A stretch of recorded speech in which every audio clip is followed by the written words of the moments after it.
Miss আদিয়া, হাঁ করে গাছের দিকে কি দেখছেন? বাবুই পাখির বাসা। এটা দেখার কি আছে? আগে দেখেননি কখনো বাবুই পাখির বাসা?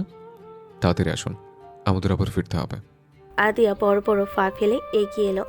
এই লোক যে তার সুখ সহ্য করতে পারে না তা সে ভালো করেই জানে। জাহিল লোক একটা। এই জন্যই ব্যাটার বউ নেই, ফারিসের বউ তাদের অফিসের বিগ মিস্ত্রি। সবাই এগুলোই আলোচনা করে কাজের ফাঁকে। আদিয়া সেসব ভাবল না, তার এত ভেবে কাজ নেই। মিনিট 15 হেঁটে তারা বিশাল এক জমির সামনে এলো। জমিটা নিচু বলে বর্ষাকালে প্রচুর পানি জমে থাকে, তাই এখানে চাষাবাদ হয় না। জমিটা অনাবাড়ি পড়ে থাকে সারা বছর। বাড়ির জমিটা দেখলো ভালো মতন। জমিটা রাস্তার পাশেই, রাস্তাটাও ভালোই, সেমি পাকা। রিক্সা পাওয়া যায় হার হামেশাই। জমির পজিশনটাও খারাপ নয়, তবে সমস্যা একটাই, জমিটা বেশ নিচু। এই জমিতে হাসপাতাল করতে হলে অনেক মাটি ফেলতে হবে জমিতে। জমি পছন্দ হয়েছে স্যার? জমিটা খারাপ নয়, তবে সমস্যা একটাই, জমিটা বেশ নিচু। মোহাম্মদ আলীর কথার পিঠে বলল ফারিস। এর জন্যই তো জমির মালিক জমিটা বিক্রি করতে চাইছে। তবে মনে হয় না জমিটা খারাপ হবে। খারাপ হবে সেটা বলছি না, তবে এখানে বিল্ডিং করার আগে অনেক মাটি ফেলতে হবে, নয়তো বড় সমস্যা হবে। মাটির ব্যবস্থা হয়ে যাবে স্যার, সেসব নিয়ে চিন্তা করবেন না। আর যে কোনো জমিতে কাজ করতে হলেই আগে মাটি ফেলতে হয়। ফারিস নিজেও সহমত পোষণ করলো, জমিটা তার পছন্দ হয়েছে।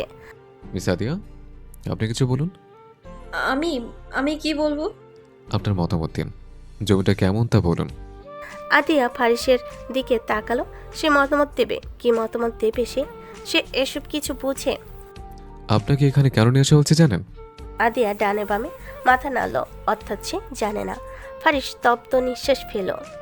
আমার অফিসে সবকটা অকর্মা পালি আমি, মাস শেষে অযথা ওদের সবকটাকে স্যালারি দিই। আমার আসলে লাভ লস নাই।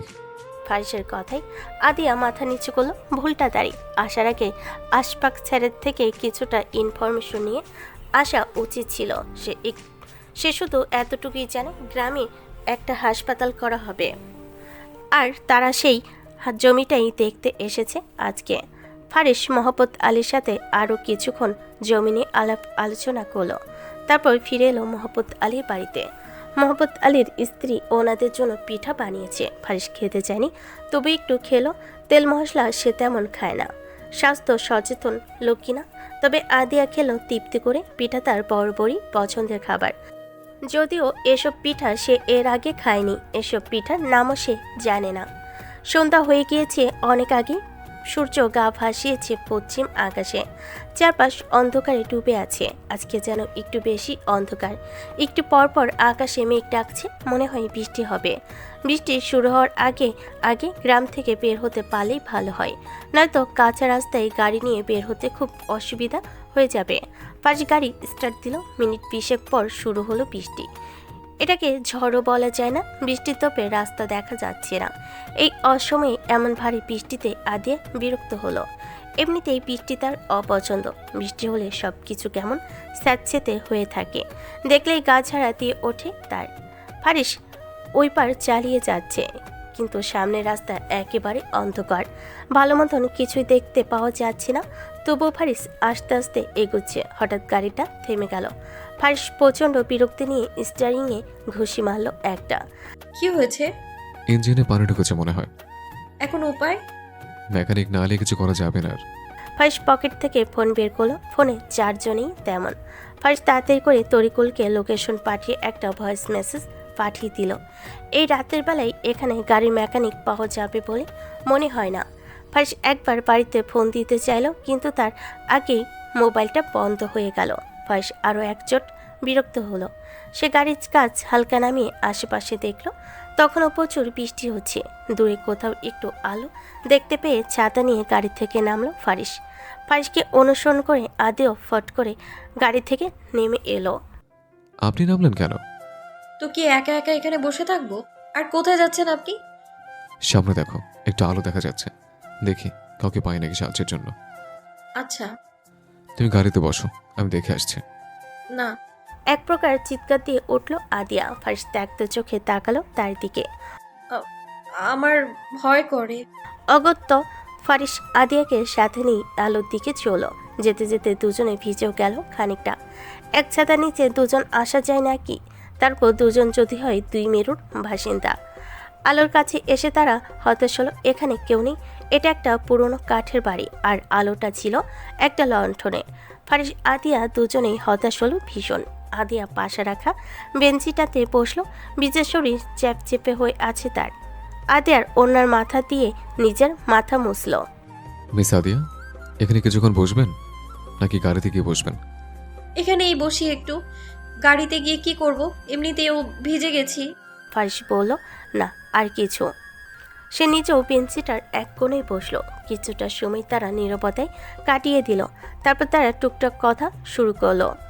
অবশ্য শুরুটা আদিয়া নিজেই করলো। সে যেহেতু বাচের প্রকৃতির মেয়ে, কথা না বলে বেশিক্ষণ সে থাকতে পারে না। দুজনে যখন কথা বলায় ব্যস্ত, এমন সময় বাইরে থেকে টর্চের আলো পড়ল দরজার ফাঁক দিয়ে। বৃষ্টি ততক্ষণে কমে এসেছে প্রায়। দরজায় টর্চের আলো পড়তে দেখে ফারিস উঠে দাঁড়ালো। কয়েকজন লোক এগিয়ে আসছে, কারো হাতে লাঠি, কারো হাতে টর্চ। এই কে আছে ওখানে? একটা গম্ভীর কণ্ঠ ভেসে এলো ফারিস দরজার সামনে এসে। ততক্ষণে এতজন লোক দেখে প্রথমে ভরকাল, নিজেকে ধাতস্থ করে নিল তৎক্ষণাৎ।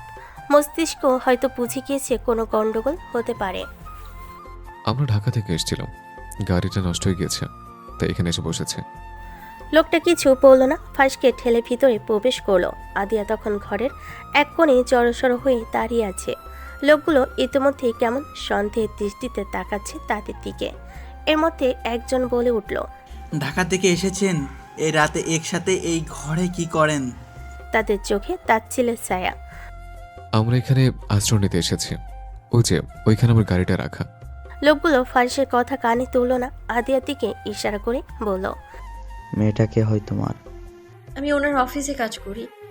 ফারিসের আগে জবাবটা দিল আদিয়া। আদিয়ার জবাবে লোকগুলোর চোখে সন্দেহ আরও একটু ভালো। তাদের চোখের ভাষা বদলে গেলই হুট করে। ফারিস আদিয়ার দিকে তাকালো। কি দরকার ছিল এই সময় তার মুখ খোলার? সে কথা বলছিল না। দেখে তো ভদ্র ঘরের সন্তান বলেই মনে হয়। এসব করতে লজ্জা লাগে না? শহর থেকে গ্রামে এসে অকাজ করে এরা গ্রামের নাম খারাপ করে। এদের শাস্তি দিতে হবে, নাহলে গ্রামের আরও ছেলেরা এমন মেয়ে নিয়ে আসার সাহস পাবে। একের পর এক কথা বলেই যাচ্ছে ওনারা। ফারিস ওনাদের বোঝানোর অনেক চেষ্টা করলো, তারা বুঝতে নারাজ। তাদের এক কথা, ছেলে মেয়ে এক ঘরে ছিল মানে তাদের মধ্যে অনৈতিক কিছু হয়েছে। এই ঘরে একসাথে রাত কাটালে এখন গ্রামের নিয়মেই বিয়ে হবে। লোকজনের ভিড় জমে গেল। বৃষ্টির শব্দ মিশে গেল গলার আওয়াজে। আদিয়া নিঃশব্দে ফারিসের দিকে তাকালো। ভয়, লজ্জা আর এক অদ্ভুত অসহায়তা তার চোখে। ফারিস নিজেও অসহায় বোধ করল। যারা বলে গ্রামের মানুষজন অনেক সহজ সরল হয়, তাদের সব কয়টাকে ধরে পিটাতে পারলে মনে হয় তার এই অসহায়ত্ব কমতো কিছুটা। ফারিস আবারও ওনাদের বোঝানোর চেষ্টা করতে লাগলো, কিন্তু কেউ কিছু শুনল না। এর মাঝে একজনকে কাছের মসজিদের ইমামকে নিয়ে এলো। আর সব কিছু এত দ্রুত ঘটল যে ফারিস আদিয়া কেউ কিছু করতেও পারল না। দুটো নাম, কয়েকটা আয়াত আর গ্রামের লোকেদের সম্মতিতে ফারিস আর আদিয়া পরস্পরের জীবন সঙ্গী হয়ে গেল। গাড়ির জানালায় মাথা ঠেকিয়ে বসে আছে আদিয়া, পাশে ফারিস। চুপচাপ ড্রাইভ করছে সে। ফাঁকে ফাঁকে আদিয়াকে দেখছে কোনা চোখে। বেচারি সারাটা রাত শুধু কেঁদেছে। কেঁদে কুটে কি বিচ্ছিরি অবস্থা যে করেছিল। ফারিসের বেশ মায়া লেগেছিল তখন, কিন্তু সান্ত্বনা দিতে পারেনি। কি বলে সান্ত্বনা দিত? তার কিছু বললেও কি এ মেয়ে শুনতো? দেখা যেত সে কিছু বলতে গেছে আর এ মেয়ে তার মাথা ফাটিয়ে দিয়েছে। ফারিস রিস্ক নিতে চায়নি।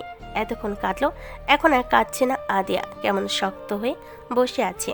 ফারিস দীর্ঘশ্বাস ফেল। জীবন মানুষের ভাবনা অনুযায়ী চলে না, জীবন চলে জীবনের ধারায়। মানুষ নাটকের চেয়েও নাটকীয়। জীবনে কোন মোড়ে কখন কি হয় বোঝা খুবই মুশকিল। সকাল সকাল তার গ্রাম থেকে বেরিয়ে এসেছে তরিকুল। সেই ভোর সকালে একটা গাড়ি আর মেকানিক নিয়ে এসেছিল। ফারিস তরিকুলের আনা গাড়িতেই রওনা দিয়েছিল তৎক্ষণাৎ। রাত্রে তারা গ্রামের একজনের বাড়িতেই ছিল। তখনের পর থেকে এখন অবধি ফারিস আর আদিয়া একজন আরেকজনের সাথে কোনোরূপ কথা বলেনি। তাদের মধ্যে কথা বলার উৎসাহ দেখা যায়নি। পুরোটা রাস্তা তারা মৌন রইল। দীর্ঘ ড্রাইভের পর গাড়িটা থামলো শহরের এক নীরব গলিতে। আকাশে রোদের রং ছড়িয়ে পড়েছে। কি ঝলমলে রোদের আলো চারিদিকে, শুধু আলো নেই তাদের দুটো মানুষের মুখে। আদিয়া চুপচাপ দরজা খুলে নামলো। তার চুলগুলো এলোমেলো, চোখ দুটো ফ্যাকাশে, মুখে নিদ্রাহীন ক্লান্তি। ফার্স একবার তাকালো, তারপর চোখ ফিরিয়ে নিল। আদিয়া বাসার ভেতরে চলে যেতে ফারিস গাড়ি ঘুরিয়ে চলে গেল। এই পরিস্থিতিতে তার কি করা উচিত ছিল, ভবিষ্যতে কি করা উচিত, কিছু সে বুঝতে পারছে না। আদিয়া এমনিতেই তাকে পছন্দ করে না, তাকে বিয়ে করবে না বলে কত কি করলো, আর এখন এভাবেই তাদের বিয়েটা হলো। ফারিস দীর্ঘশ্বাস পেল। বাসার দরজা খুলে ভেতরে প্রবেশ করলো আদিয়া। সোফায় বসে টিভি দেখছে আমিরা। রান্নাঘর থেকে টংটাং শব্দ ভেসে আসছে। মা মনে হয় রান্না করছে। আদিয়াকে আসতে দেখে আমিরা সোজা হয়ে বসলো। এসে গেছিস আপা? আদিয়া জোর করে হাসলো। এর মধ্যে মা এসে গেলেন। আদি, এসেছিস? তোর জন্যই অপেক্ষা করছিলাম। এরই মধ্যে মাও এগিয়ে এলেন। আদিয়া আবারও জোর করে হাসলো। মাকে বলল, তুমি হসপিটালে যাবে কখন? এই তো একটু পর বের হব, তোর জন্যই অপেক্ষা করছিলাম। তুই ফ্রেশ হয়ে আয়, তোদের খাইয়ে তারপর যাব। আচ্ছা। আজকে অফিস যাবি? না। মা আর কিছু বললেন না। আদিয়া চুপচাপ নিজের ঘরে চলে গেল। কালকে রাতটা ছিল আদিয়ার জন্য একটা দুঃস্বপ্ন। আদিয়া সেই দুঃস্বপ্নের কথা মনে রাখতে চায় না। দুঃস্বপ্ন শান্তি কেড়ে নেয়, তাই দুঃস্বপ্ন যত তাড়াতাড়ি ভুলে যাওয়া যায় ততই মঙ্গল। নিজের রুমে এসে কাপড় নিয়ে সোজা ওয়াশরুমে ঢুকলো আদিয়া। গোসল না করলে শান্তি লাগবে না। শরীর মন দুটোই বেশ অশান্ত হয়ে আছে। এদের শান্ত করতে গোসলের বিকল্প নেই। বেশ সময় নিয়ে গোসল করলো আদিয়া। শাওয়ার ছেড়ে দিয়ে তার নিচে দাঁড়িয়ে খুব কাঁদলো সে। কেন কাঁদলো জানে না, শুধু কাঁদলো শাওয়ারের পানির সাথে মেয়েটার চোখের পানি মিশে একাকার হয়ে গেল। 1 ঘন্টা পর আমিরা ডাকাডাকিতে বের হলো আদিয়া। চোখ দুটো তার অসম্ভব লাল হয়ে আছে। বোনকে দেখে আমিরা ভয় পেয়ে গেল। আতকে উঠে জিজ্ঞেস করলো, আপা, তোর চোখ এত লাল হয়েছে কেন? কেঁদেছিস তুই? আদিয়া জবাব না দিয়ে মাথা থেকে গামছাটা খুলে বারান্দায় মেলে দিল। আমিরাও গেল পেছন পেছন। কেঁদেছিস কেন আপা? আর কিছু কি হয়েছে? কেউ কিছু বলেছে তোকে? তোর কি মন খারাপ আপা? এই কথা বলছিস না কেন? কি হয়েছে বল না, মাকে ডাকবো? একের পর এক প্রশ্ন করে যাচ্ছে আমিরা। আদিয়া ওকে থামতে বলল। কেউ কিছু বলেনি আম্মু, আর কিছুই হয়নি। আমিরা মানতে চাইল না। কিছু না হলে তার আপা কাঁদবে কেন? শুধু শুধু কেউ কান্না করে নাকি? অকারণে অবুঝেরা কাঁদে, কিন্তু আপা তো অবুঝ নয়। কিছু না হলে তুই কাঁদছিস কেন? বল কি হয়েছে? ফের প্রশ্ন করলো আমিরা। বাবার কথা মনে পড়ছিল, মিস করছিলাম বাবাকে। দীর্ঘশ্বাস গোপন করে জবাব দিল আদিয়া। আদিয়ার জবাবে নিশ্চুপ রইল আমিরা। সে জানে আপা বাবাকে কতটা ভালোবাসে। তারা বাবা মেয়ের আগে ছিল ভীষণ ভালো বন্ধু। বাবার মৃত্যুতে সবচেয়ে বেশি ভেঙে পড়েছে আপা। বাবার মৃত্যুর পর আপা তো 3 দিন কাঁদে অবধি নেই, কারোর সাথে কথা বলেনি কোনো। কেমন যেন পাথরের মতন হয়ে গেছিল। 3 দিন পর দরজা আটকে খুব কাঁদলো আপা। তার চিৎকারে প্রতিটা শব্দ দেওয়াল ভেদ করছিল। তার হাহাকার এখনও দেওয়ালগুলোতে বাজে। আমিরা আর কিছু বলল না বোনকে। চলে গেল নিশ্চল পায়ে। আদিরা চোখ থেকে আরও 1 ফোঁটা গরম অশ্রু গড়িয়ে পড়ল। সে বিষাদ মাখা গলায় বিড়বিড় করল, কেন এত অসময়ে চলে গেল বাবা? এত কিসের তাড়া ছিল তোমার? তুমি খুব খারাপ বাবা, খুব খারাপ। আই হেট ইউ বাবা, আই হেট ইউ। আজ 2 দিন হয়ে গেছে আদিয়া বাসা থেকে বের হয়নি, না অফিসে গেছে আর না হাসপাতালে। বাসাতেই মনমরা হয়ে বসেছিল এই 2 দিন। কেউ কিছু জিজ্ঞেস করে বলেছে বাবাকে মনে পড়ছে, তখন আর কেউ তাকে ঘাটায়নি। তখন সকাল, মা গিয়েছে হাসপাতালে আতিকের কাছে। আতিক এখন আগের থেকে অনেকটা সুস্থ। 2-1 দিনের মধ্যেই তাকে রিলিজ দেওয়া হবে। আর আমিরা গিয়েছে কলেজে। সে এবার ইন্টার 2nd ইয়ারে পড়ে। সামনে তার টেস্ট পরীক্ষা।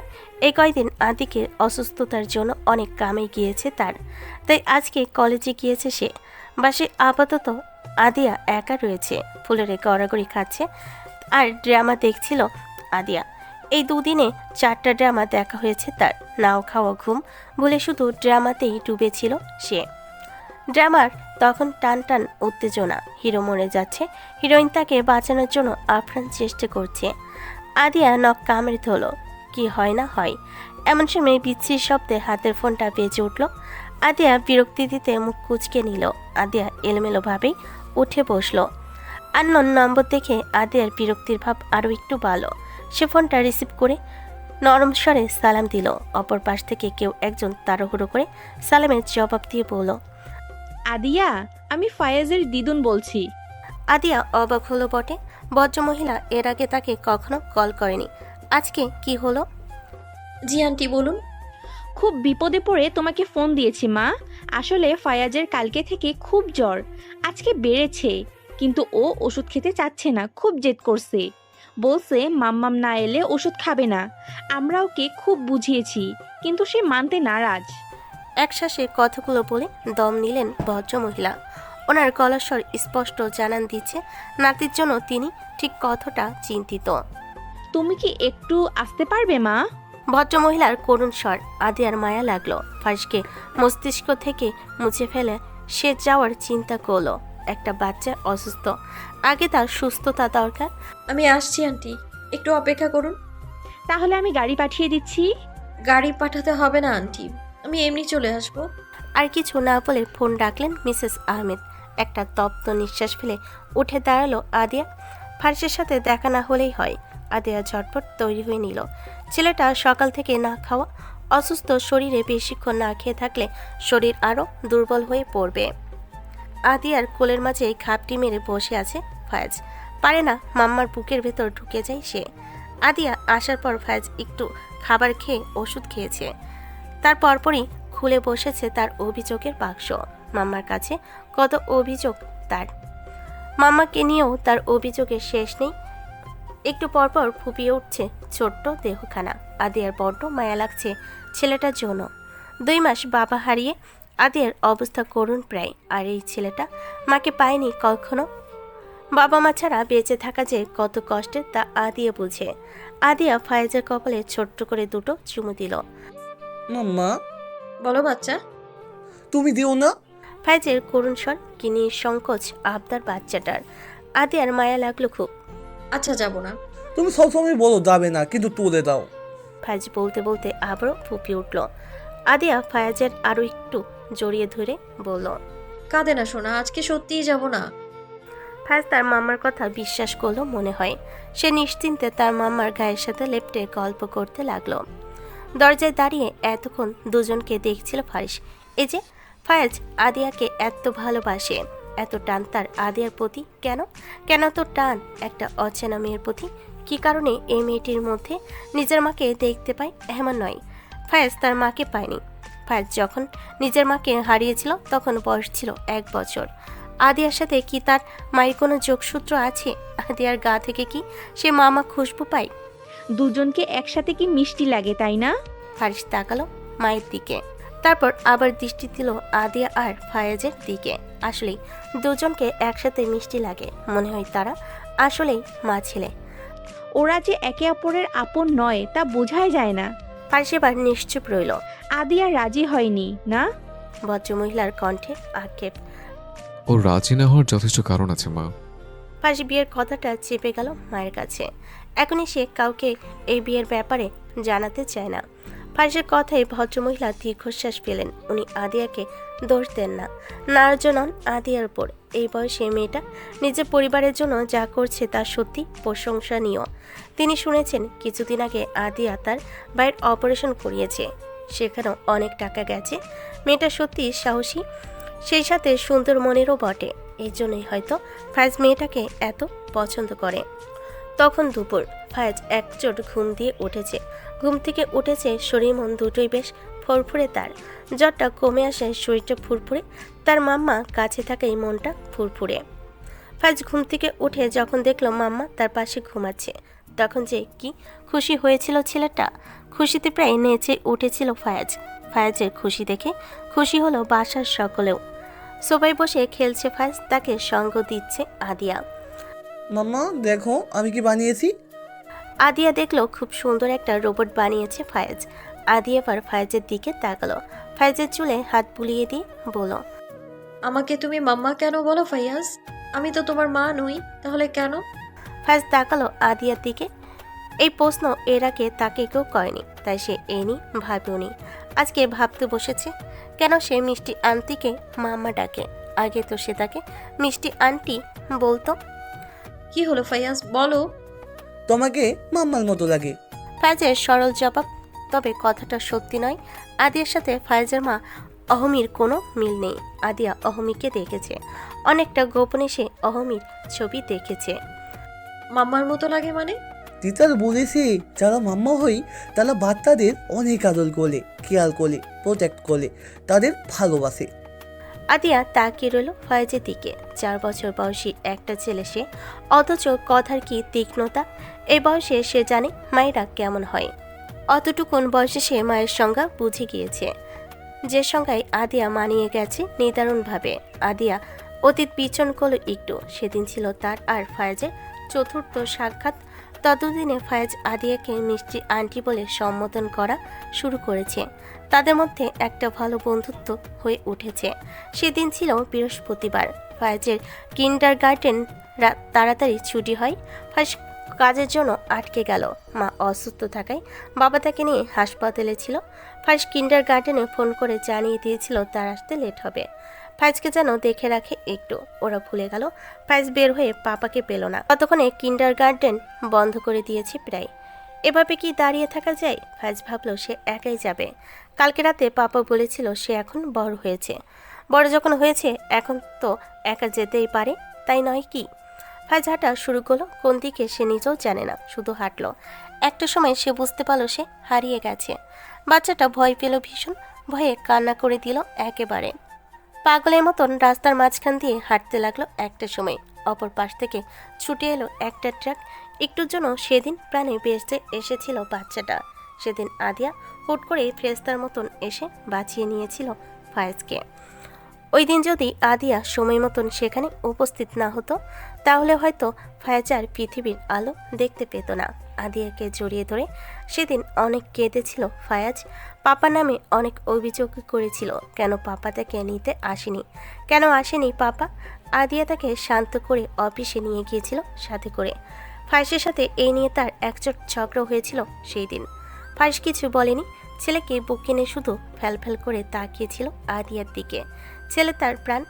এই ছেলে কিছু হলে ফায়েজ নিজেকে কোনোদিন ক্ষমা করতে পারতো না, কোনোদিন নিজের চোখে চোখ মেলাতে পারতো না। ফায়েজের কিছু হলে সে বাবা মাকে কি জবাব দিত, কোন মুখ নিয়ে তাদের সামনে গিয়ে দাঁড়াতো সে? ওই ঘটনার পর যেদিন আদিয়ার সাথে আবার ফায়েজের দেখা হলো, বাচ্চাটা আদিয়াকে মাম্মা বলে ডাকতে লাগলো। আদিয়া প্রথমে এত গুরুত্ব দেয়নি বিষয়টাতে, ভেবেছিল বাচ্চা ছেলে কি ডাকতে কি দেখেছে। তবে সে ভুল ছিল। ফায়েজ থেকে কখনোই নিজের অবচেতন মনে মাম্মা ডাকেনি। আদিয়া তার জন্য মায়ের সঙ্গেই ফিট খেয়েছিল বলেই সে আদিয়াকে মাম্মা ডেকেছিল। আদিয়া ফায়েজের দিকে তাকিয়ে রইল। ছেলের দিকে তাকিয়ে ছেলের বাপের কথা ভাবতে লাগলো আদিয়া। সে সকালের পর ফারিসের সাথে কোনো ধরনের যোগাযোগ হয়নি আদিয়ার। আদিয়া চেষ্টা করেনি। ফারিসের তরফ থেকে সে নিজেও ছিল নির্বিকার। আদিয়া দীর্ঘশ্বাস পেল। যে লোককে বিয়ে করবে না বলে সে এত কিছু করলো, যে ছেলে দায়িত্ব নেবে না বলে সে এত কিছু করলো, ভাগ্যের নির্মম খেলায় তাকে সেই লোককেই বিয়ে করতে হলো। আর ফায়েজের দায়িত্ব, তার কি এখন সব ছেড়ে ছুড়ে ফায়েজের মায়ের দায়িত্ব পালন করা উচিত? আদিয়া এসব ভাবলো না। এসব ভাবতে ভালো লাগে না তার। এই বিয়ের কথাটা সে ভাবতে চায় না। এসব ভাবতে বসলে কেমন গা গোলায় তার। সেদিন সন্ধ্যা নামতেই ফায়েজকে ভুজুং ভাজুং বুঝিয়ে আদিয়া চলে গেল। বাচ্চাটা স্মার্ট হলো, এতটা স্মার্ট নয়। আদিয়া মনে মনে হাসলো, বিড়বিড় করে আওড়ালো, তুমি যত স্মার্ট ছেলেই হও না কেন, ভুলে যেও না আমিও তোমার মা। আমার সাথে পারবে বুঝি? হ্যাঁ, আজকে আতিককে রিলিজ দেওয়া হবে। সে এখন মাশাল্লাহ আগের থেকে অনেক সুস্থ। আমিরাকে কলেজে পাঠিয়ে দিয়ে মাকে নিয়ে হাসপাতালে এসেছে আদিয়া।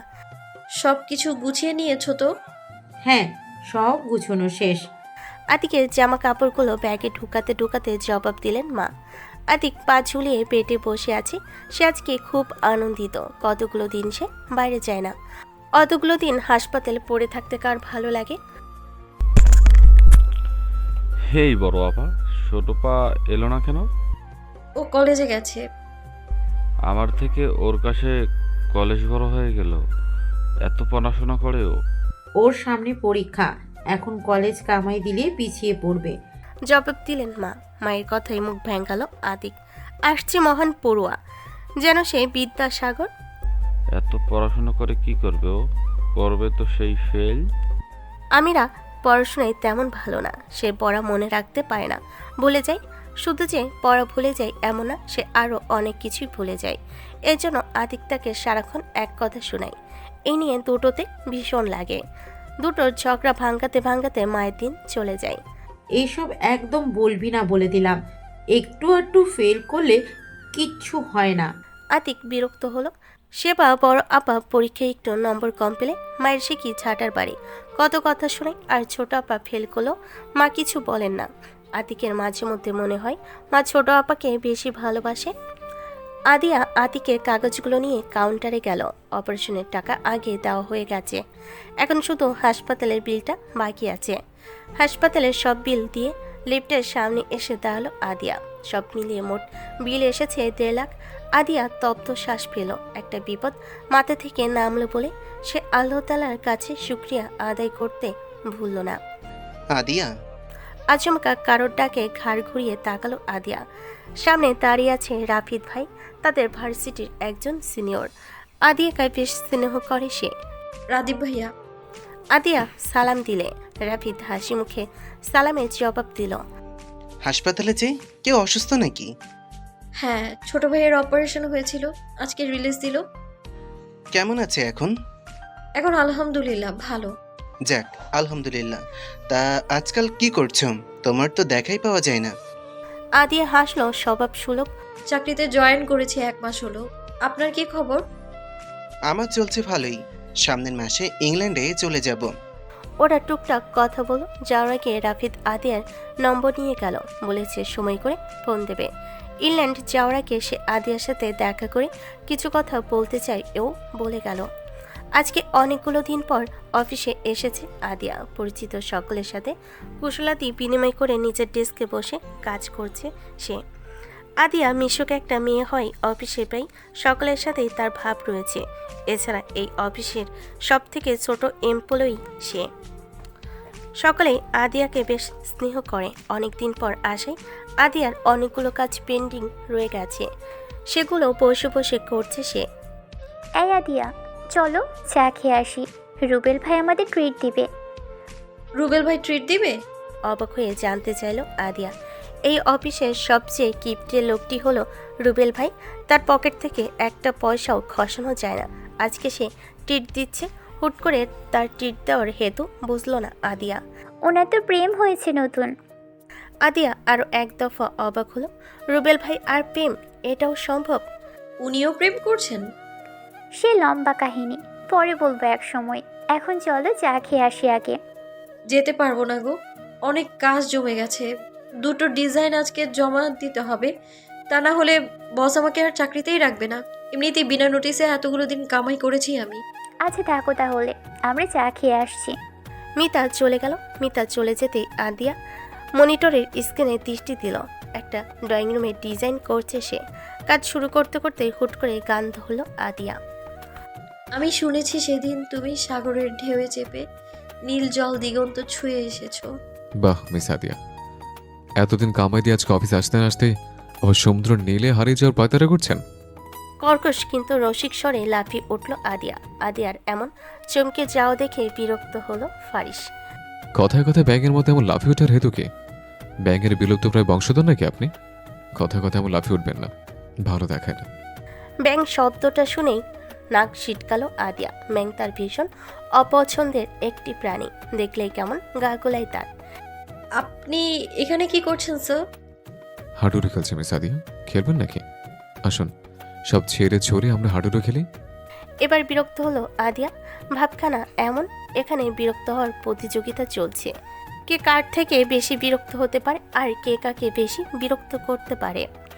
আপনি সোজাভাবে কথা বলতে পারেন না, তাই না? এত তেড়া কেন আপনি? আমাকে আপনার কোন অ্যাঙ্গেল থেকে তারা মনে হলো?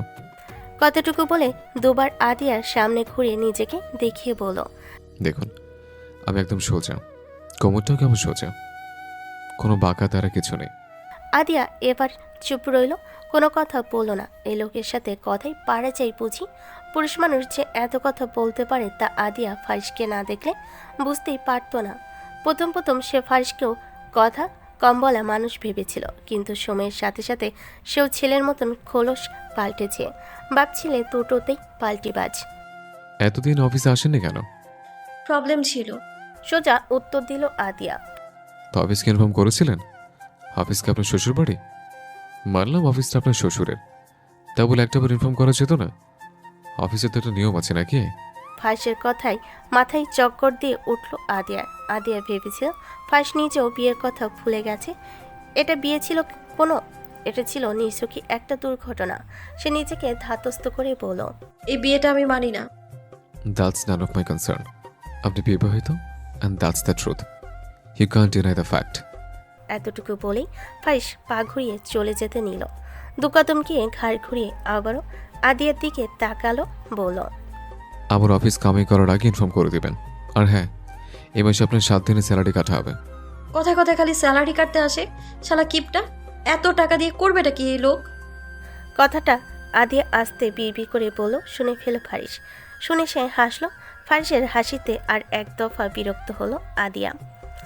আসলে হয়েছে কি মিস আদিয়া, আমি নতুন নতুন বিয়ে করেছি। বউকে এখনো দিনভর টাকা পরিশোধ করিনি, তাকে এখনো শপিংটা অবধি করিয়ে দিইনি, হানিমুনটাও বাকি। এখন থেকে টাকা সাশ্রয় না করলে এত সব হবে কিভাবে? কতটুকু বলে আর দাঁড়ালো না ফারিস, গট গট পায়ে চলে গেল। তার যাওয়ার পানে তাকে মুখ ভেঙ্গালো আদিয়া। বুড়ো বয়সে ভীমরতিতে পেয়েছে বেটাকে। এক বাচ্চার বাপ হয়েও তার হানিমুনে যাওয়ার শখ মেটে না, শালা চরিত্র খারাপ লোক একটা।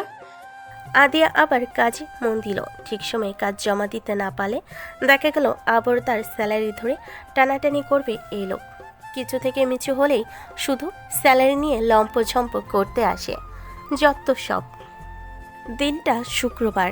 ঘড়িতে সময় তখন 4:20। সূর্যের তেজ নেমে এসেছে কিছুটা। শহরের অলিতে গলিতে মানুষের কোলাহল বেড়েছে। ছুটির দিন হয় কর্মজীবী মানুষেরা শুক্রবার দিনটাকে বেছে নেয় পরিবারের সাথে সময় কাটানোর আদর্শ দিন হিসাবে।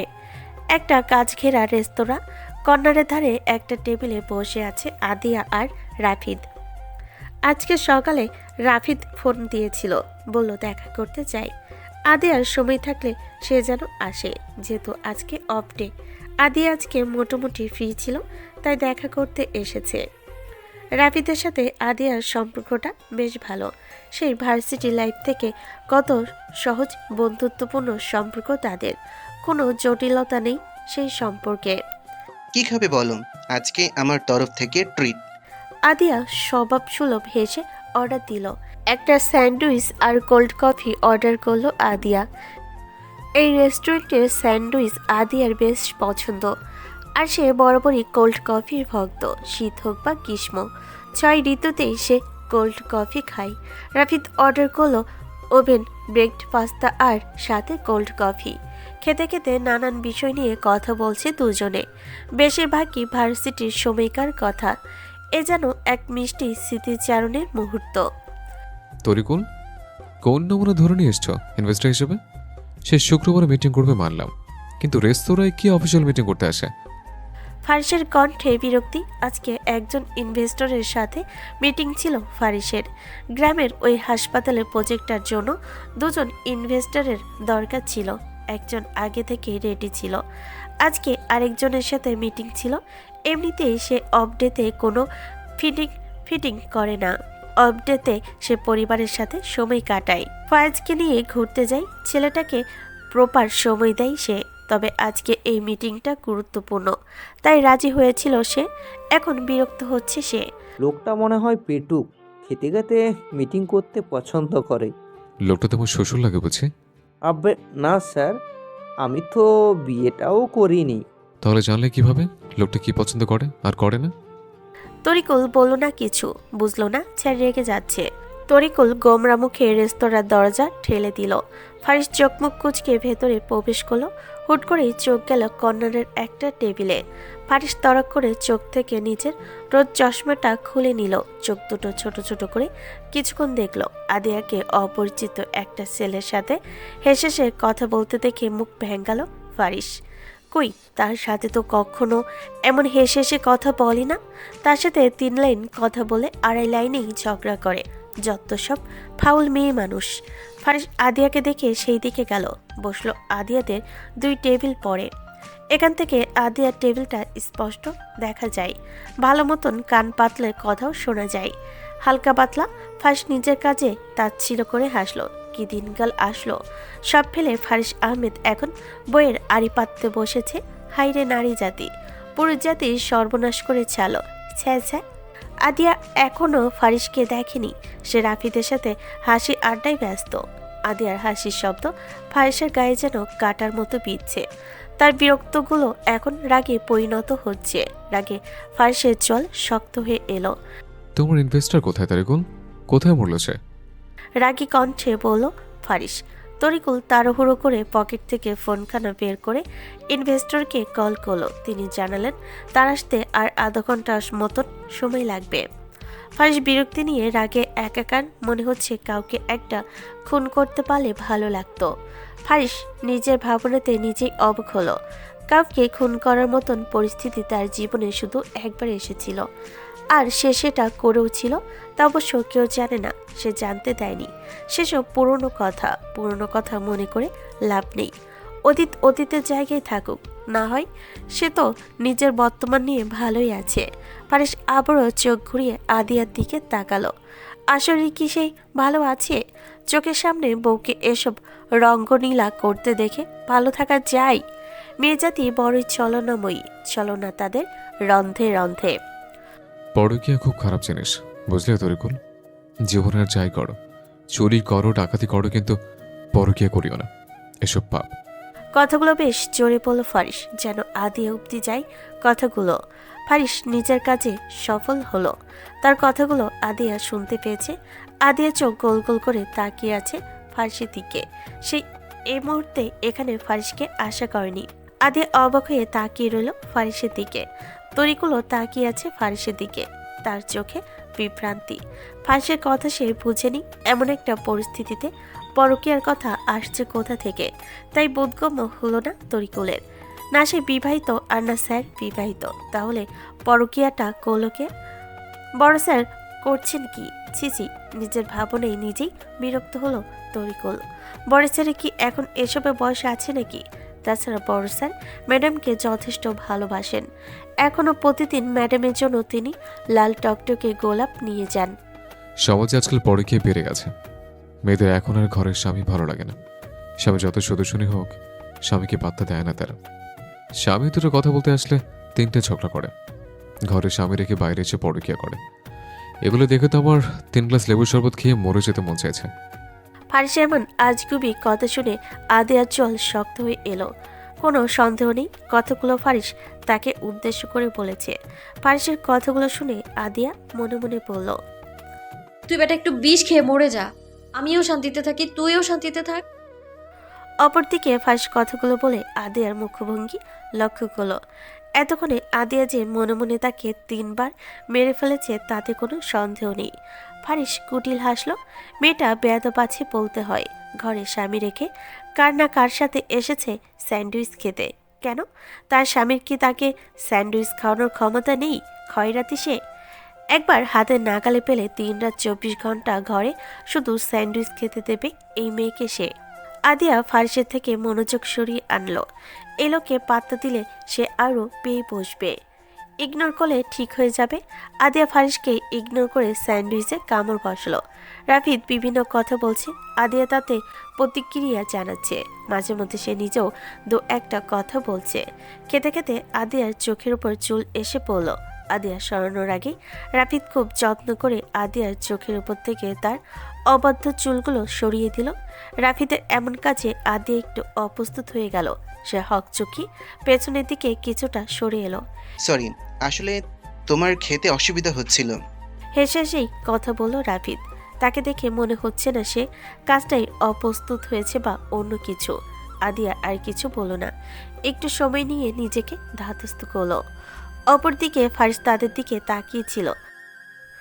আদিয়া তার থেকে নজর সরিয়েছে বলে এমনিতে বেচারার মেজাজ চটেছিল। এবার রাফিদ যেন সেই আগুনে ঘি ঢেলে দিল। তার ইচ্ছে করছে এখনই উঠে গিয়ে আদিয়ার পাশে ছেলেটার মাথা ফাটিয়ে দিতে। বেয়াদব বেটা ছেলে, নিজের বইয়ে চুল ঠিক করতে পারিস না, অন্যের বউকে ধরিস কেন? ফারিস রেগে থাকলেও আর কিছু বলতে পারল না। আর তার আগেই ইনভেস্টর চলে এলো। ফারিস দমে গেল। এখন একটু কাজ করা যাক, এদেরকে পরে দেখে নেওয়া যাবে। পার্কিং এরিয়ায় দাঁড়িয়ে আছে আদিয়া। রাফিদের একটা কল আসায় সে একটু দূরে গিয়ে কথা বলতে থাকে। এমন সময় কোথা থেকে ফারিস হাওয়ার বেগে এসে তুফানের বেগে আদিয়াকে টানতে টানতে নিয়ে লিফটের ভেতর চলে গেল। আদিয়া প্রতিক্রিয়া দেখানোর সুযোগটুকু অবধি পেল না। মুখোমুখি বসে আছে ফারিস আর আদিয়া, দুজনেই নিশ্চুপ, দুজনের চোখে মুখে বিরক্তি। কিয়ৎক্ষণ মৌন থেকে নীরবতা ভাঙল আদিয়া। কথা না বলে এভাবে গরুর মতো টেনে এনেছেন কেন আমায়? My life my rules. তোমার কি? ফারিসের তেরা জবাব। ফারিসের এমন তেরা জবাবে চোয়াল শক্ত হয়ে এলো আদিয়ার। তাকে টেনে টুনে এনে এখন বলতেছে মাই লাইফ মাই রুলস। শালা পাগল লোক একটা। আপনার লাইফে আপনি যাচ্ছে তাই রুলস সেট করুন, আই ডোন্ট কেয়ার, কিন্তু আমাকে এভাবে টেনে আনার হেতুটা কি? আমার লাইফে তো আপনার এসব গাঁজাখুরি রুলস চলবে না। কাটকাট কণ্ঠে বলল আদিয়া। ফারিস যেন আদিয়ার কোনো কথা শুনল না। সে চেয়ারে গা এলি দিয়ে বসে আছে, ভাবখানা এমন, তার সামনে কেউ নেই। এই গাছে ঘেরা রেস্তোরাঁয় সে একা, কোথাও আর কেউ নেই, কিচ্ছুটি নেই। ফারিসের এমন নির্লিপ্ততা পছন্দ হলো না আদিয়ার। সে তেতে উঠল। এসব কোন ধরনের ফাজলামো? যদি কিছু নাই বলেন তাহলে এখানে বসিয়ে কেন রেখেছেন? কাজ আছে আমার, সময়ের দাম আছে আমার। আদিয়ার কথায় এবার মুখ বাঁকালো ফারিস। ফারিস ঠাট্টা করে বলল, ওরে আমার সময়ের দাম অলরেডি আসছে। কুইন এলিজাবেথ, মনে হচ্ছে কত কাজ করা যেন, কাজ করে বিশ্বের অর্থনীতি নাড়িয়ে দিয়েছে একবারে। দেখুন স্যার, আমি ঠাট্টার মোডে নেই। যদি দরকারি কোনো কথা থাকে তাহলে বলুন, না হলে চলে যাচ্ছি আমি। ঠাট্টার মোড়ে তো আমিও নেই, বিশ্বাস করো। আমার প্রচুর রাগ হচ্ছে, এতটা রাগ হচ্ছে যে কাউকে খুন করতে পারলে মনে শান্তি লাগতো। তাহলে গিয়ে খুন করুন, তাও আমায় ছাড়ুন। ছি, এসব কি কথা? পাবলিক প্লেসে এসব বলবে না, মানুষ কি নাকি ভাববে। আদিয়া ভ্রুকুচকে তাকালো ফারিসের দিকে। সে ফারিসের কথার মানে বুঝতে সক্ষম হয়নি। কি ভাববে লোকে? ভাববে ফারিস আহমেদের কোনো কন্ট্রোল নেই। সে পাবলিক প্লেসে বউকে কিভাবে না কিভাবে ধরছে, আর বউ তার চেঁচাচ্ছে। ফারিসের গলা স্বর লাজুক, ভাবখানা এমন, লজ্জে সে লতানো গাছের মতো নেতিয়ে যাচ্ছে। ফারিসের এহেন কথা শুনে আদিয়ার বক্ষতালু গরম হয়ে উঠল। আপনি যে এত অসভ্য তা জানতাম না। এক ছেলের বাপ হয়েও এত অসভ্যতা কিভাবে করেন? মেয়েদের সাথে কিভাবে কথা বলতে হয় জানেন না? আমি কি পাশের ভাবে কি কিছু বলেছে? যা বলার নিজের 3 কবুল করো বউকে বলছে। এত অসভ্যতার কি আছে? আর এক ছেলে বাপ হয়েছে তো কি হচ্ছে? এক ছেলে তো হয় নাকি? একটা ক্রিকেট টিম বানাবো, বুঝলে? তারপর ওদের জাতীয় দলে লঞ্চ করব। ফারিসের একের পর এক লাগামহীন কথাই আদিয়ার রাগের পারদ বাড়ছে। এই ফারিসকে সে চেনে না। এটা কোন ফারিস আহমেদ? কোথা থেকে এলো এটা? আগেরটা কোথায়? এই ফারিস আহমেদের থেকে আগের জলদ গম্ভীর ফারিস আহমেদ ঢের ভালো ছিল। ধমক টমক দিল, অশ্লীল কথাবার্তা বলতো না। এই ফারিস আহমেদটা বেশ অশ্লীল। কথায় কথায় এমন বউ বউ করবেন না, শুনতে বিশ্রী লাগে। তো কি ডাকবো? জান, প্রাণ, কলিজা, ফুসফুস, কিডনি আর সামথিং নিউ? আদিয়া নাক কুচকালো, বলো, আমার একটা সুন্দর নাম আছে, সেই নামে রাখবেন। না, এসব বাপের দেওয়া নামে স্বামী ডাকলে স্পেশাল ফিল হবে কেমনে? স্বামী ডাকলে যদি স্পেশাল ফিলই না হয় তাহলে ডেকে কি লাভ বলো তো? বিরক্তিতে আদিয়া কথা হারিয়ে ফেল। একটা মানুষ এত বিরক্তিকর কিভাবে হতে পারে? হাউ। আচ্ছা শোনো, আজকে থেকে তোমাকে টুনটুনির মা বলে ডাকবো, ঠিক আছে? টুনটুনির মা? এটা কেমন নাম? আমাদের মেয়ে হলে নাম রাখবো টুনটুনি। শুনতো না নামটা? খুবই বিশ্রী। তুমি সৌন্দর্যের বোঝো কি? শুধু তো জানো কিভাবে পরপুরুষের সাথে স্যান্ডউইচ খেয়ে স্বামীর মাথা গরম করতে হয়। একটু থামলো ফারিস, তারপর আবার বলল, এ শোনো, আজকে থেকে তোমার স্যান্ডউইচ খাওয়া বন্ধ। স্যান্ডউইচ নিষিদ্ধ তোমার জন্য আজকে থেকে। এরপর থেকে তোমাকে যদি স্যান্ডউইচ খেতে দেখি তাহলে মেরে তোমাকে হুইচ বানিয়ে দেবো। আপনি আমাকে হুমকি দিয়েছেন? হুমকি মনে হলে তাই। সরি, আমি ভয় পাচ্ছি না। আদিয়ার কথা শুনে ফারিস ফট করে আদিয়ার হাত দুইখানা চেপে ধরল, মাথায় একটু এগিয়ে নিল আদিয়ার দিকে। ফারিসের এমন কাজে আদিয়া ঘাবড়ে গেল। তার কপালের পাশে সরু ঘামের রেখা দেখা গেল নিমিষেই। তাহলে ধরে চটাস চটাস করে চুমু খাবো। আদিয়া তড়িঘড়ি করে নিজের হাত ছাড়িয়ে নিতে চাইল, কিন্তু পারল না। ফারিস বেশ শক্ত করেই তার হাত দুখানা ধরেছে। আদিয়া কিছুক্ষণ চেষ্টা করে থেমে গেল। আদিয়াকে শান্ত হতে দেখে ঠোঁট এলিয়ে হাসল ফারিস।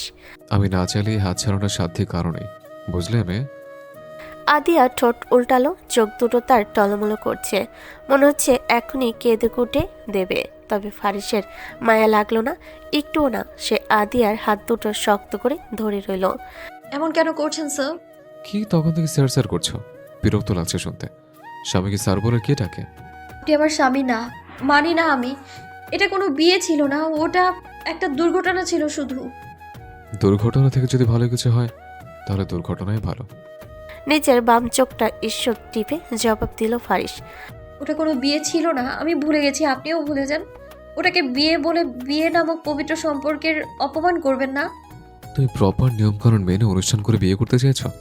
অলরাইট দেন, এভাবে বিয়েটা না হয় এবার হবে তো কবে বসে আসতে চাও বলো?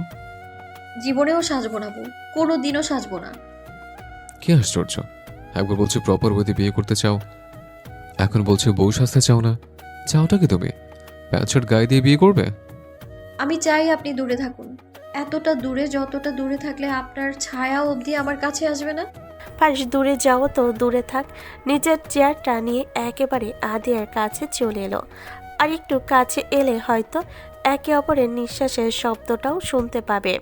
সেটা তো হচ্ছে না সুইটহার্ট। বিয়ে করেছে কি দূরে থাকার জন্য? এমনিতেই কতগুলো দিন বউ ছাড়া থেকেছে, এতদিন বউ ছাড়া থাকা যায়?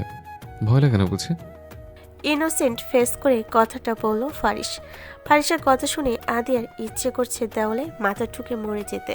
ফারিস আহমেদ আসলেই বদলে গেছে, পুরো 19 ডিগ্রি অ্যাঙ্গেলে বদলে গেছে সে। এই বদলে যাওয়া ফারিস আহমেদকে নিতে পারছে না আদিয়া। অস্বস্তিরা জেগে ধরেছে তাকে। ফারিসের এক একটা কথাই গায়ে কাঁটা দিয়ে উঠছে তার। এমন সময় ফারিসের ফোনটা বিচ্ছিরি শব্দে বেজে উঠল। বিরক্তিতে নাক মুখ কুচকে ফারিস ফোনটা ওঠালো। স্ক্রিনে থাকা নাম্বারটা দেখে মুখভঙ্গি স্বাভাবিক হয়ে এলো তার। সে আলগোছে ফোনটা রিসিভ করে সালাম দিল। বলুন ডাক্তার শ্রাবণ। ফারিস, গুড নিউজ আছে, আহমের জ্ঞান ফিরেছে। অহমির জ্ঞান ফিরেছে। 3 শব্দের ছোট্ট একটা বাক্য শুনে ফারিসের সিদ্ধারা বেয়ে যেন শীতল এক রক্তস্রোত বয়ে গেল। সে দুটো ফাঁকা ঢোক গেল। ফারিসের থেকে কোনো জবাব না পেয়ে অপর পাশ থেকে ডাক্তার শ্রাবণ আবার জিজ্ঞেস করলো, তুমি কি আসবে ফারিস? সংবিত ফিরে পেল ফারিস। সে জিব্বা দিয়ে ঠোঁট ভিজিয়ে নিয়ে বলল, আমি আসছি। কাল বিলম্ব না করে ফট করে উঠে দাঁড়ালো ফারিস। চোখ ঘুরিয়ে একবার আদিয়াকে দেখলো সে।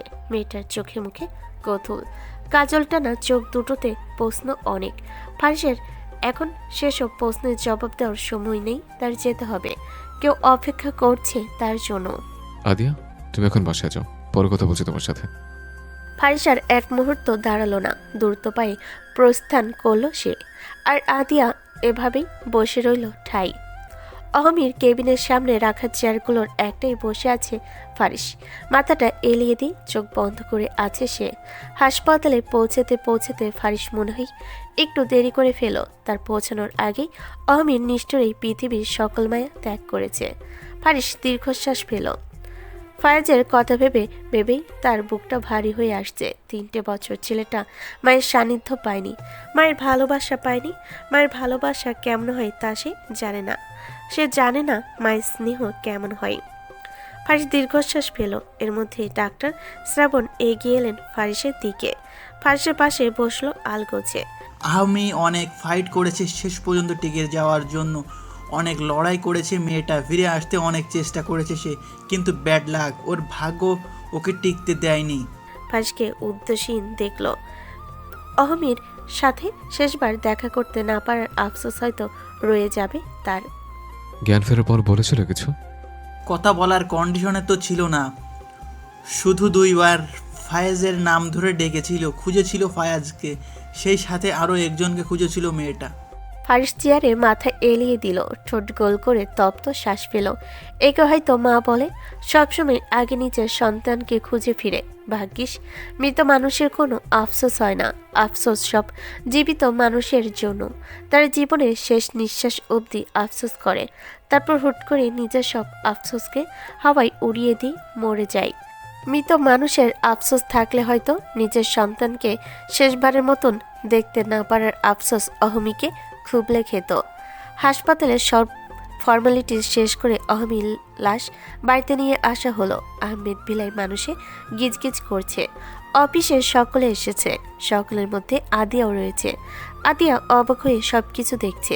সে ভেবেছিল ফায়জার মা অহমি আগেই মারা গেছে, সেই 3 বছর আগে, কিন্তু না, সে 3 বছর আগে মারা যায়নি, সে তো আজকে মারা গেছে। আদিয়া ফারিসকে দেখছে।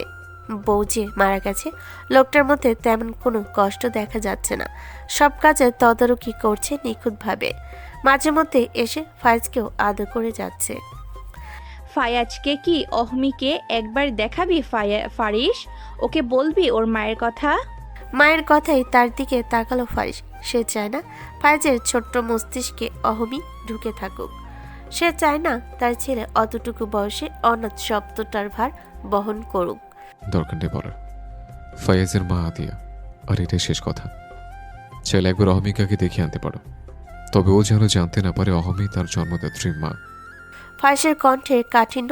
ফিরোজা আহমেদ আর কিছু বললেন না। তার নাতির কপালটাই খারাপ, না পেল আপন মায়ের ভালোবাসা, আর না পাচ্ছে সে যাকে মন প্রাণ দিয়ে মা মনে করে তার ভালোবাসা। মনে হয় এই জীবনে ছেলেটার আর মায়ের ভালোবাসা পা হবে না। ফিরোজা দীর্ঘশ্বাস ফেলেন, পা ঘুরিয়ে চলেন ফায়াজের কাছে।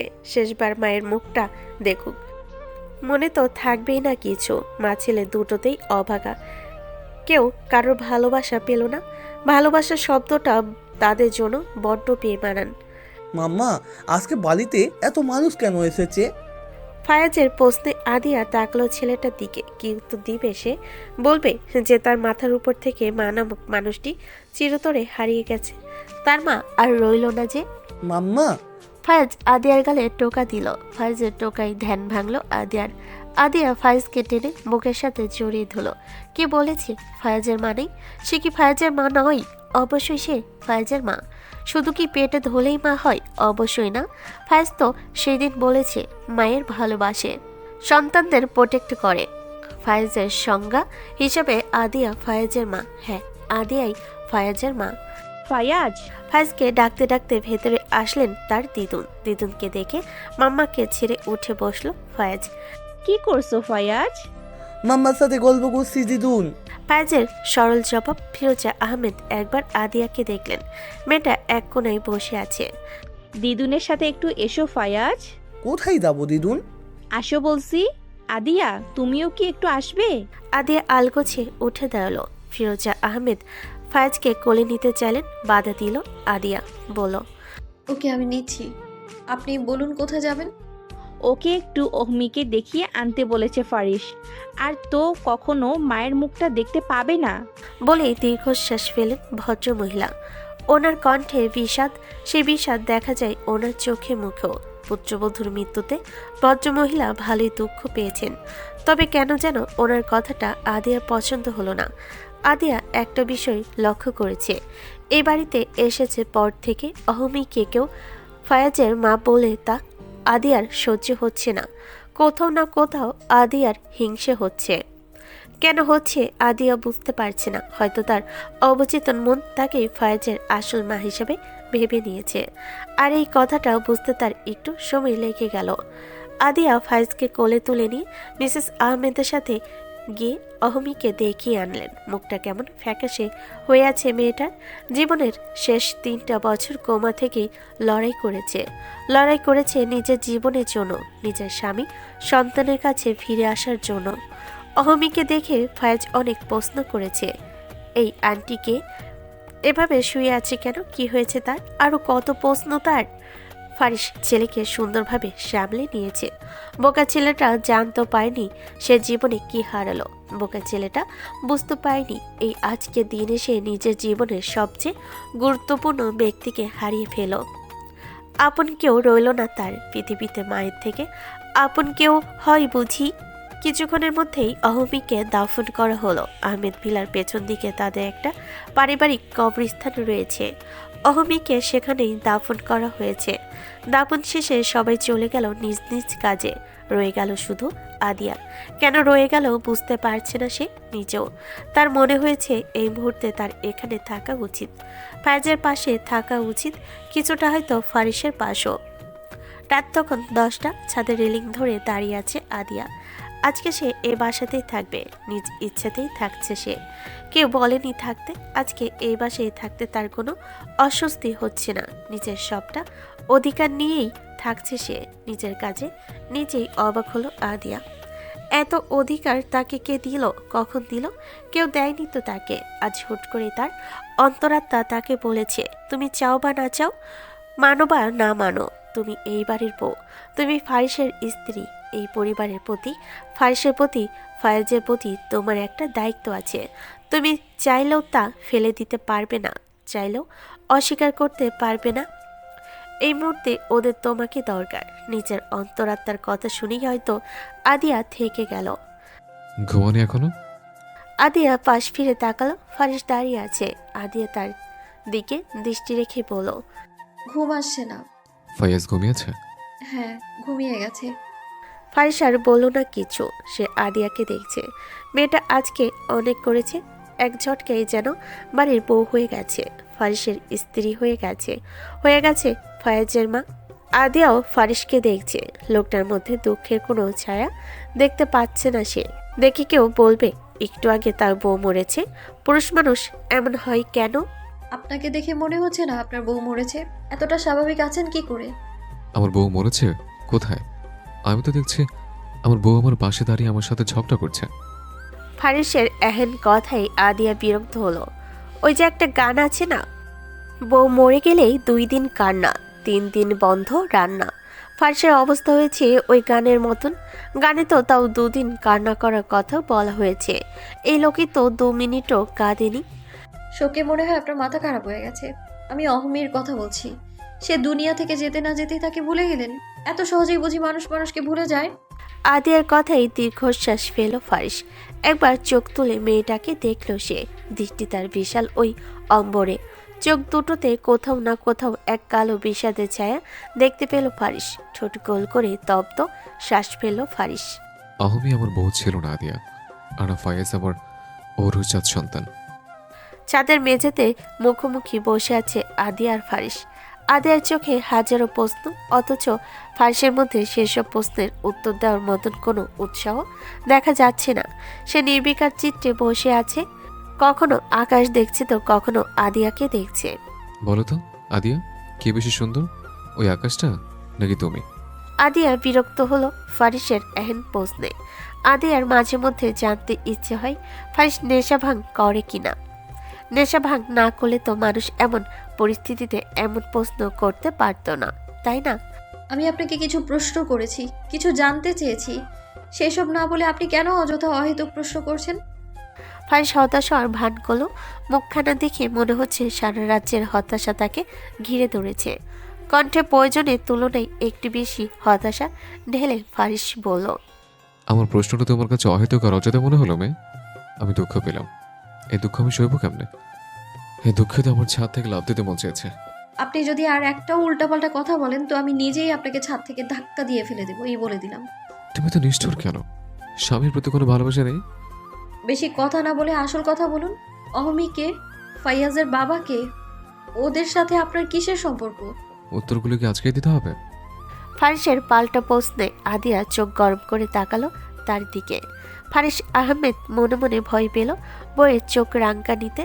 ফারিস কিছুটা সময় নিল, তারপর বলতে আরম্ভ করলো, আমরা 3 ভাই বোন ছিলাম, 2 ভাই আর 1 বোন। বোন বড়, তারপর আমি। সবার ছোট ফায়াজ। ফায়াজ ছোট থেকে ছিল প্রচণ্ড জেদি।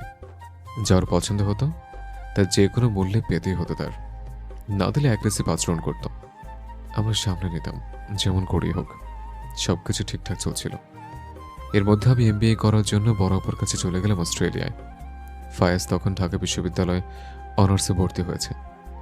কিছুদিন যেতেই ও আমাকে ফোন করলো, বলল একটা মেয়েকে ওর পছন্দ হয়েছে বেশ। মেয়েটা নিতান্তই বাচ্চা। আমি ওকে বোঝালাম শুধু পছন্দ হয়েছে বলে এ কোনো দরকার নেই। যতক্ষণ না অবধি তুমি শিওর হচ্ছ তুমি মেয়েটাকে ভালোবাসো, ততক্ষণ মেয়েটাকে বিরক্ত করো না। ও বুঝল, শান্ত হয়ে গেল। 2 মাস পর সে আবার ফোন দিল, বলল মেয়েটাকে সে ভালোবাসে। আমি জিজ্ঞেস করলাম তুমি কি নিশ্চিত? সে এক কথায় জবাব দিল সে নিশ্চিত। আমি বলেছিলাম বাবা মাকে নিয়ে মেয়ের বাড়িতে যেতে, মেয়ের বাসায় বিয়ের প্রস্তাব দিতে। তারপর কি হলো জানি না, একদিন হুট করে মা ফোন দিয়ে বলল ফায়াজ আহমিকে বিয়ে করে বাড়িতে এসছে। আহমি বয়স কত ছিল মেয়েটার? মাত্র ইন্টার পড়তো সে। ফায়াজের জেদের বলি হতে হলো বাচ্চা মেয়েটাকে। ফায়াজ যখন ওকে প্রপোজ করেছিল আহমি না করে দিয়েছিল। ওর পরিবারে এসব অ্যালাউড ছিল না। কেমন যেন সেকেলে পরিবার ছিল আহমের। না, প্রেম ভালোবাসা মানত না বলে নয়, ওদের নিজেদের বংশ পরিচয় নিয়েছিল আলাদা এক অহংকার। জান যায় যাক, তবে অহংকার না যাক টাইপের। আহমি ফায়েজকে প্রত্যাখ্যান করেছিল, এটা ফায়েজ মানতে পারেনি। মাথায় জেদ চেপে বসেছিল। ফলাফল জোর করে বিয়ে করলো আহমিকে। আহমির পরিবার মানতে চাইল না। ফায়েজ নিজেও নাছর বান্দা। এসব নিয়ে ঝামেলা চলল কয়েক মাস। এর মধ্যে আহমি কনসেপ্ট করল। আহমির কনসেপ্ট করার কথা শুনে পরিবেশটা আচমকা কেমন ঠান্ডা হয়ে গেল। আহমির পরিবার শান্ত হয়ে গেল। মাঝে মধ্যে আহমির বাবা চাচার আসতো আহমিকে দেখতে, আহমির খোঁজ খবর নিতে। তার কিছুদিন পর ফায়েজের জন্ম হলো। 2 পরিবারের সবাই খুশি। ছেলেকে পেয়ে ফায়েজ কেমন শান্ত হয়ে গেল। আগে সে জেদি ফায়েজ কোথাও হারিয়ে গেল। সে হয়ে গেল একজন আদর্শ বাবা। একটা বছর কেমন হাসিতে খুশিতে কেটে গেল।